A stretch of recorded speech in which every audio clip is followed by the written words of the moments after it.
Olá, seja bem-vindo. Você que está acompanhando comigo os vídeos de criminologia. E nesse vídeo eu vou falar acerca da criminologia radical de cunho marxista. E você que está aí acompanhando, então conecta aí comigo e vamos tratar dessa matéria. Então, eu falei nos vídeos anteriores, eu acredito que desde o vídeo do Labeling Approach, que a partir da década de 60 houve toda uma revolução quanto à forma de pensar a criminologia, em razão da criminologia crítica, desse movimento então de desconstrução das bases da criminologia e dessa nova forma de pensar. Então surgiu as teorias chamadas teorias do conflito, e entre as teorias do conflito há as teorias não marxistas, que para elas o crime ele seria um produto normal das tensões sociais e ele carece então de um significado patológico, não possui um significado patológico. E a ordem social ela vai ser constituída então de uma pluralidade de grupos, segmentos, estratos que disputam o poder político sem chegar a monopolizá-lo. Esse conflito ele está num âmbito político remoto e abstrato. E também existem as teorias marxistas, então as teorias do conflito marxistas, que para elas o delito ele é sempre um produto histórico, patológico e contingente de uma sociedade capitalista. Ela contempla a ordem social como confrontação de classes antagônicas. E no vídeo anterior do Labeling Approach eu falei da teoria então não marxista, e hoje eu vou tratar acerca da criminologia radical, então de cunho marxista.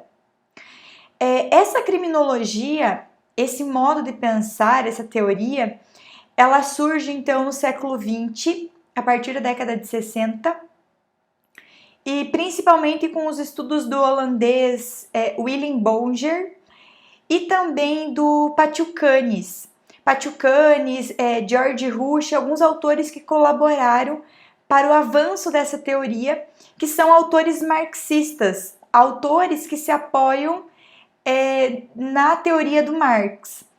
O marxismo ele é um conjunto de ideias filosóficas, econômicas, políticas e sociais que o Marx e o Engels eles elaboraram e mais tarde foram desenvolvidas, aprofundadas pelos seus seguidores, que é esse caso que foi então utilizada para a criminologia. E essa criminologia radical, ela prevê uma transformação na sociedade de acordo com as leis do desenvolvimento histórico do seu sistema produtivo. Então, como que funciona, como que essa teoria ela enxerga o mundo? Para ela, o capitalismo ele promove o egoísmo na sociedade. Então, hoje o capitalismo ele é dominante e o capitalismo, graças ao capitalismo, há um incentivo para esse egoísmo. E hoje nós temos alguns defensores contemporâneos, como é o caso do Alessandro Barata, o Eugênio Zaffaroni, o Juarez Cirino dos Santos. Então, autores que adotam essa teoria. E a realidade, ela não é neutra para essa teoria. A realidade, ela está sempre passando por um processo de estigmação da população marginalizada. O homem, ele não tem livre-arbítrio, de acordo com a classe que ele está, de acordo com o meio que ele está. Então, a norma penal, ela surge como instrumento de controle social, mas é um controle social preconceituoso.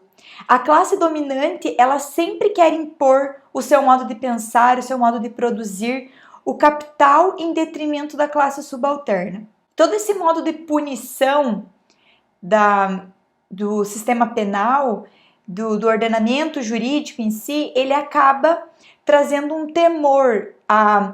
O objetivo dele é trazer temor para a criminalização do colarinho azul.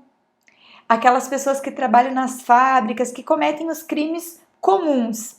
Então, trazer penas severas, por isso que é um direito penal injusto, um direito penal desproporcional e preconceituoso. A prisão, ela serve para manter a estabilidade da produção e a ordem social. Ela serve para a defesa social.